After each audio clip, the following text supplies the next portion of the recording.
अब नेप्सेको एपिआई छ यो यसरी लाइभ डेटा आइरहेछ कि यसले चाहिँ लाइभ डेटा आइरहेछ यहाँ त सबै छ क्या अब यो स्टकको सिम्बल छ कम्पनीको सिम्बल सबै छ यो नेप्सेको लाइभ डेटा भयो यसलाई पहिला म कपी गरेर यसलाई पार्सिङ गरेर देखाइदिन्छु कस्तो छ यो भन्दाखेरि मैले पोस्टमिन युज गरेँ यहाँ अनि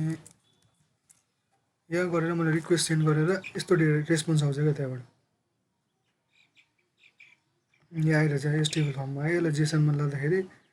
यस्तो फर्ममा आइदो रहेछ क्या हरेक कम्पनीको यस्तो आइरहेछ क्या रेस्पोन्स आइरहेछ क्या अब यो रेस्पोन्सलाई चाहिँ अब कसरी उतोमा लाने क्या के अरे अब यसलाई त गुगल सिटमा यहाँ कसरी उतो गर्ने क्या मतलब अटो इम्पोर्ट गर्नु पऱ्यो क्या कसरी गर्ने भन्दाखेरि एउटा यो एपिआई फेनी .com भन्ने एउटा साइट छ यसलाई यहाँ गरेर यो एपिआई फेनी .com भनेर एपिआई फेनी .io भन्ने एउटा वेबसाइट छ वेबसाइटमा गएर एउटा एक्सटेन्सन डाउनलोड गर्नु पऱ्यो यो वेबसाइटमा गएर गेट स्टार्टेड गरेर यसलाई यहाँबाट एउटा एक्सटेन्सन डाउनलोड गर्नुपर्छ यहाँबाट होइन यसरी यहाँ मैले गरिसकेको छु यहाँ एपिआई फेनीको अनि यति गरिसकेर के गर्नु पऱ्यो भन्दाखेरि यो ठ्याक्कै गुगल सिट्सको एक्सटेन्सन भन्नेमा आइरहेको हुन्छ क्या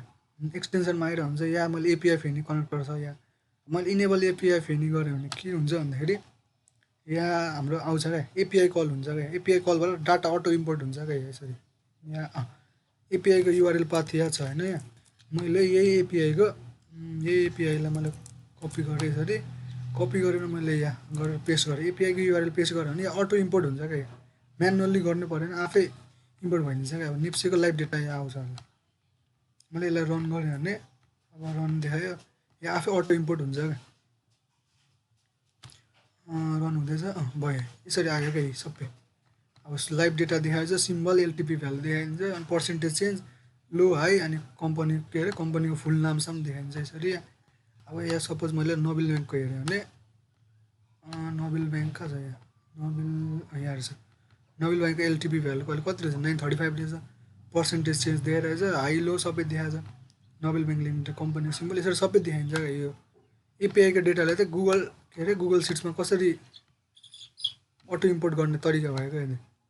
के गर्नु पऱ्यो भन्दाखेरि यही एउटा इन्स्टल गर्नु पऱ्यो एपिआई फेनी .io भन्नेबाट अनि त्यसपछि यो नेप्सेको एपिआई छ यहाँ त लाइभ डेटा आउँछ यसलाई पार्सिङ गरेर हेर्दा यस्तो रिस्पोन्स आउने रहेछ क्या यसको रिस्पोन्स चाहिँ यस्तो आउने रहेछ क्या यो रिस्पोन्स जेसन फर्ममा यस्तो आउँदो रहेछ अब यसलाई चाहिँ अब हामीले के अरे गुगल सिटमा यसरी देखाउन सक्छौँ क्या यस्तै अर्को नेप्सेको एउटा एपिआई अर्को पनि छ एउटा मसँग के छ भन्दाखेरि नेप्से यो भयो एउटा यो एपिआई चाहिँ त्यो स्टक वाइजको छ क्या यसमा चाहिँ यसलाई मैले गरेर यो सिम्बल हालिदिएँ भने यो सिम्बल उयो त के अरे स्टक वाइजको देखाइन्छ क्या यसले यति गरेर मैले अब सिम्बल एउटा ल निफ्राको थाहा पाउनु छ भने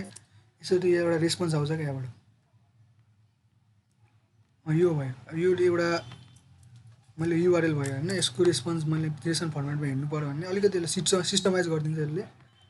यहाँ गरेर कन्ट्रोल भी गऱ्यो भने यसरी यहाँ देखायो